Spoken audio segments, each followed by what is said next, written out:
ጤና ይስጥልን ክቡራትና ክቡራን፣ የሰዓቱን ሰበር መረጃዎች ይዤ ቀርቤያለሁ። የመካከለኛው ምስራቅ ውጥረት ዛሬም ቀጥሎ ውሏል። የአሜሪካው ፕሬዝዳንት ዶናልድ ትራምፕ ለእስራኤል መንግስት እጅግ አስደንጋጭና ጠንከር ያለ ትዕዛዝ አስተላልፈዋል። እስራኤል ከእንግዲህ ሊባኖስን አትደበድብም፣ በቃ ብለናል ሲሉ ፕሬዝዳንቱ በቁጣ መናገራቸው ተሰምተዋል። በዝርዝሩ የማስደምጣችሁ ይሆናል። በሌላ በኩል ክቡራን አድማጮች፣ በስትራቴጂካዊ የሆርሙዝ ወሽመጥ ላይ ኢራን አዲስና ጥብቅ መመሪያን አውጥታለች። የአሜሪካ ግዙፍ የጦር መርከቦችም ቀጠናውን እያጨናነቁት ይገኛሉ። እነዚህና ሌሎች የተሰሙ ዝርዝር መረጃዎችን ይዤላችሁ ቀርብ ያለው እስከ መጨረሻው አብራችሁን ቆዩ። ቪዲዮን ላይክ በማድረግ ጀምሮ አዲስ መረጃ በፍጥነት ዩቲዩብ ላይ ሲለቀቅ ቀድሞ እንዲደርሰው የዩቲዩብ ቻናሌን ሰብስክራይብ በማድረግ የደውል ምልክቷን መጫን ቤተሰብ እንድትሆኑ በአክብሮት የጋበዝኩኝ። ሀሳብ አስተያየቶን በኮሜንት መስጫው ላይ አጋሩን። ዝርዝር መረጃውን አድምጡ፣ አብረን እንከታተለው።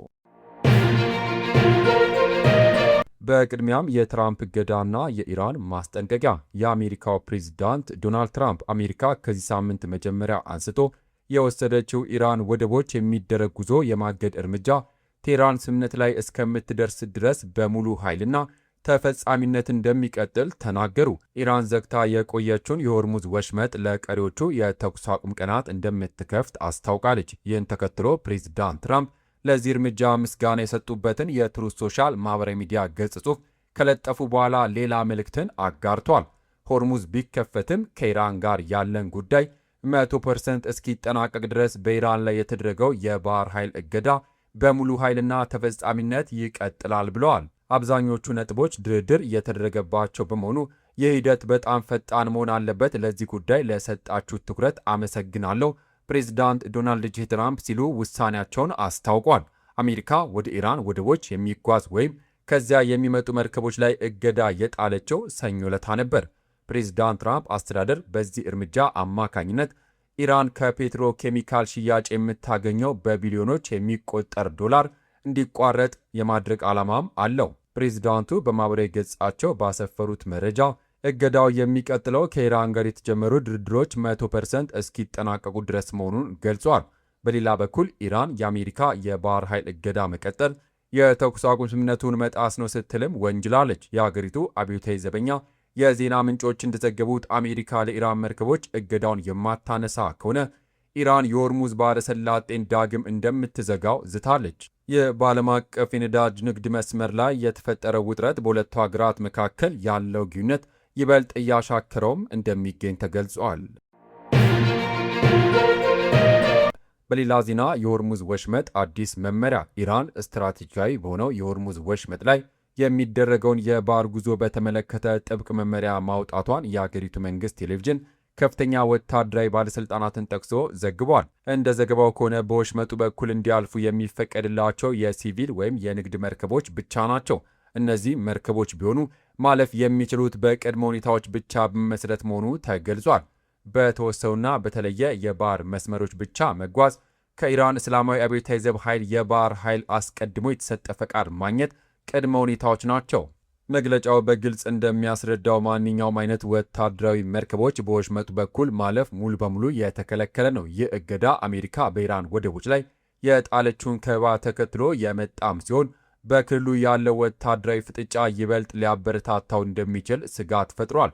ይህ ወሽመጥ በዓለም ላይ ከሚንቀሳቀሰው የነዳጅ ምርት ውስጥ ሲሶ የሚያልፍበት ወሳኝ መስመር ነው። ኢራን በዚህ መስመር ላይ የምታደርገው ጥብቅ ቁጥጥር በዓለም አቀፍ የንግድ ፍሰትና በነዳጅ ዋጋ ላይ ቀጥተኛ ተጽዕኖም ይኖረዋል። የኢራን ወታደራዊ ባለሥልጣናት ይህ እርምጃ አገራዊ ደህንነትን ለመጠበቅና የጠላት ወታደራዊ እንቅስቃሴን ለመግታት የታለመ መሆኑን አጽንኦት ሰጥተውበታል። በሌላ ዜና የትራምፕ ማስጠንቀቂያ ለእስራኤል በቃ ብለናል። ፕሬዝዳንት ትራምፕ ለእስራኤል ጠንከር ያለ ማስጠንቀቂያ ሰጡ። በአሜሪካ በእስራኤልና በሊባኖስ መካከል ያለው ውጥረት አዲስ ምዕራፍ ላይ ደርሷል። ፕሬዝዳንት ትራምፕ አሜሪካ ለ10 ቀናት በጣለው የተኩስ አቁም ስምምነት ላይ ዋና ዘዋሪ መሆኗን በማረጋገጥ ለእስራኤል መንግስት ያልተጠበቀና ጠንከር ያለ መልእክት አስተላልፏል።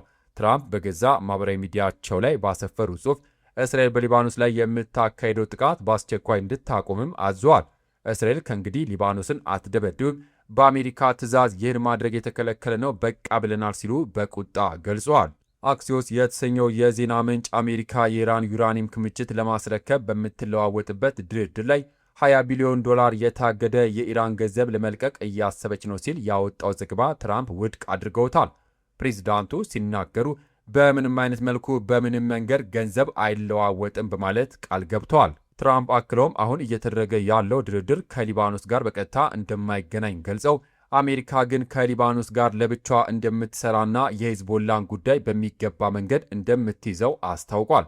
የተኩስ አቁሙ ለ10 ቀናት የሚቆይም ሲሆን አሜሪካ በበላይነት እየመራችው ትገኛለች። የኢራን የውጭ ጉዳይ ሚኒስትር የሆርሙዝ ወሽመጥ እስከ ተኩስ አቁሙ ማብቂያ ድረስ ሙሉ በሙሉ ክፍት ሆኖ እንደሚቆይ አረጋግጧል። ይህ በእንዲህ እንዳለ ከጠቅላይ ሚኒስትር ቤንያሚን ኔታንያሁ በኩል እስካሁን የተሰጠ ይፋዊ ምላሽም የለ። ይህ የትራምፕ እርምጃ በአሜሪካና በእስራኤል መካከል ያለው የቆየ ወዳጅነት ወደ አዲስ ፈተና ሊከተው እንደሚችል የፖለቲካ ተንታኞች እየገለጹ ይገኛሉ። በሌላ ዜና የዓለማችን ግዙፍ አውሮፕላን ተሸካሚ መርከብ ዩኤስ ጄራርድ ፎርድ ዳግመኛ ወደ መካከለኛው ምስራቅ ቀጠና መግባቱን የአሜሪካ መከላከያ ባለሥልጣናት አስታወቁ። እስከ ቅርብ ጊዜ ድረስ በምስራቅ ሜዲትራኒያን ባህር ሲንቀሳቀስ የነበረው ይህ ግዙፍ መርከብ ዩኤስኤስ መሃንና ዩኤስኤስ ዊንስተን ኤስ ቸርችል ከተባለ ሁለት አጥፊ የጦር መርከቦች ጋር በመሆን የስዊዝ ካናል አቋርጦ ወደ ቀይ ባህር መግባቱ ተገልጿል። መርከቡ ወደ ቀይ ባህር የተመለሰው በልብስ ማጠቢያ ክፍል ውስጥ ተነስቶ በነበረው ከፍተኛ እሳት ምክንያት ለጥገና ወደብ ላይ ከአንድ ወር በላይ ከቆየም በኋላ ነው። በሌላ በኩል ዩኤስኤስ ጄራርድ ፎርድ በዚህ ሳምንት ከቪየትናም ጦርነት ወዲህ ባልታየ ሁኔታ በረጅም ጊዜ ወታደራዊ ስምሪት ላይ በመቆየት አዲስ የዓለም ክብረ ወሰን ሰብሯል። የዚህ መርከብ ወደ ቀጠናው መድረስ በአረብ ባህር ከሚገኘው ዩኤስ አብርሃም ሊንከን በመቀጠል ሁለተኛው የአሜሪካ አውሮፕላን ተሸካሚ መርከብ ያደርገዋል። በተጨማሪም ዩኤስኤስ ጄራርድ ኤች.ደብሊው ቡሽ የተባለ ሶስተኛ አውሮፕላን ተሸካሚ መርከብ ወደ ቀጠናው እያመራ ሲሆን በአሁኑ ሰዓትን በደቡብ አፍሪካ የባህር ዳርቻ አካባቢ እንደሚገኝ የመከላከያ ምንጩ ለዜና ወኪሉ አረጋግጧል። የእነዚህ ግዙፍ የጦር መሳሪያ መሰባሰብ በቀጠናው ያለው ወታደራዊ ፍጥጫ ወደ ላቀ ደረጃ እንደሚያሸጋግረውም ተገምቷል። በሌላ ዜና የሂዝቦላ አመራር ቡድን መቼም ትጥቅ እንደማይፈታ ለቢቢሲ ተናገረ። ሊባኖስና እስራኤል የደረሱት የ10 ቀናት የተኩስ አቁም ስምምነት ከመጀመሩ አስቀድሞ ከቢቢሲ ጋር ቃለመጠይቅ ያደረጉት የሂዝቦላ ከፍተኛ አመራር ዋፊቅ ሳፋ ቡድን መቼም ጭራሽ ትጥቅ እንደማይፈታ ገለጹ። የእስራኤል ጠቅላይ ሚኒስትር ቤንያሚን ኔታንያሁ ሂዝቦላ ትጥቅ ማስፈታት በቀጣይ ከሊባኖስ መንግስት ጋር ለሚደረግ ድርድር የተቀመጠ መሰረታዊ ጥያቄ መሆኑን ተናግሯል። ስለ ትጥቅ መፈታት የጠየቁት ሳፋ ግን ተገቢ ተኩስ አቁም ትክክለኛ የሆነ እስከሚደረስ ድረስ አይደረግም ብለዋል። እስራኤል ለቃ እስካልወጣች ድረስ አይሆንም። እስረኞች ከመመለሳቸው፣ የተፈናቀሉ ሰዎች ወደ ቀያቸው ከመመለሳቸውና መልሶ ግንባታ ከመጀመሩ በፊት ትጥቅ መፍታት አይኖርም። እስከዚያው ድረስ ስለ ሂዝቦላ የጦር መሳሪያ ማውራት አይቻልም ሲሉ ቅድመ ሁኔታዎችን ዘርዝሯል። ቤይሩት ውስጥ በሚገኝ የመኖሪያ ሕንፃ ላይ የተደረገው ይህ ቃለ መጠይቅ በሂዝቦላና በቀጠናዊ አጋሩ ኢራን መካከል ያለው ቅንጅት ያሳያል። ሂዝቦላና ኢራን በአንድነት ሰውነት ውስጥ ያሉ ሁለት ነፍሶች ናቸው ብለዋል። ያለ ኢራን ሂዝቦላ ሊኖር አይችልም፣ ያለ ሂዝቦላም ኢራን አትኖርም ሲሉ በሁለቱ አካላት መካከል ስላለው ሃይማኖታዊ፣ ህጋዊና ርዕዮተ ዓለማዊ ግንኙነት ገልጸዋል። የሺአ እስልምና ፖለቲካ ወታደራዊ ቡድን የሆነው ሂዝቦላ እንደ አሜሪካ፣ ዩናይትድ ኪንግደም፣ እስራኤልና በርካታ የዓለም ሀገራት በሽብርተኛ ድርጅትነት ተፈርጇል። ቡድኑ የአሁኑን የመከላከያ ምስራቅ ጦርነት የተቀላቀለው የካቲት ላይ ወደ እስራኤል ሮኬቶች ከተተኮሱ በኋላ ነበር። ሂዝቦላ ይህንን ጥቃት የፈጸመው በኢራን ጠቅላይ መሪ ላይ ለተፈጸመው ሕይወት ማጥፋት እንዲሁም ከዳር 2016 ዓ.ም አንስቶ እስራኤል በየቀኑ የሚባል ደረጃ ሊባኖስ ላይ ስለምትፈጽመው ለነበረው ጥቃት በአጸፋ ምላሽነት መሆኑን ገልጿል። እስራኤልም ከፍተኛ የአየር ጥቃቶችን በመፈጸምና ደቡባዊ ሊባኖስን በእግረኛ ወታደሮች ከመውረር ምላሽ ሰጥታለች። ሂዝቦላ ትጥቅ እስከሚፈታ ድረስም ይህንን ዘመቻ እንደምትቀጥል ተናግራለች። ሂዝቦላ ቅድሚያ የሚሰጠው ለሊባኖስ ጥቅም ወይስ ለኢራን የሚል ጥያቄ የቀረበላቸው ሳፋ ያለምንም ጥርጥር ሂዝቦላ የሚመለከተው የሊባኖስን ጥቅም ነው ብሏል። ኢራን ተኩስ አቁም ላይ እንዲደረስ ያሳደረችው ግፊት ጨምሮ የምታደርጋቸው ድጋፎች ሊባኖስን ማገዛቸውን ጠቅሷል። ቢቢሲ ያነጋገራቸው ጨምሮ በርካታ ሊባኖሳውያን ግን ቡድኑ ትጥቅ እንዲፈታ ይፈልጋሉ፣ አገሪቱን ግጭት ውስጥ ከቷታል ሲሉም ይወቅሳሉ። ሂዝቦላ ትጥቅ ለመፍታት ፈቃደኛ ባለመሆኑና ሰፋ ያሉ ቅድመ ሁኔታዎች በማስቀመጡ እንዲሁም እስራኤል የደህንነት ጥያቄዎቿን አጥብቃ በመያዟ የተነሳ በሊባኖስ ተግባራዊ የሚሆን ማንኛውም ተኩስ አቁም ለረጅም ጊዜ የሚቆየውን ግጭት ለጊዜው ከመግታት ያለፈ ጥቅም ሊኖረው ይችላል። ዘገባው የቢቢሲ ነው። ክቡራትና ክቡራን የዩቲዩብ ቻናል ቤተሰቦች ለሰዓቱ ያስኩላችሁ ሰበር መረጃ እነዚህን ይመስል ነበረ። በመካከለኛው ምስራቅና በዓለም ፖለቲካ ላይ አዲስ ምዕራፍ ሊከፈቱ እንደሚችሉ አመላካች ነው። ፕሬዚዳንት ትራምፕ ለእስራኤል የሰጡት ትዕዛዝና የኢራን የሆርሙዝ ወሽመጥ አዲስ መመሪያ በቀጠናው ያለው ፍጥጫ ወደ ለየለት ሊያመራ ይችላል። የእናንተ አስተያየት ለእኛ እጅግ አስፈላጊ ነው። ሐሳባችሁን በኮሜንት መስጫው ላይ አጋሩን። እነዚህንና መሰል ወቅታዊና ሰበር መረጃዎችን በፍጥነት ለማግኘት ቻናላችንን ሰብስክራይብ በማድረግ ቤተሰብ ይሁኑ። የደውል ምልክቷን በመጫን ሁሌም መረጃ እንዲደርሶ ያድርጉ።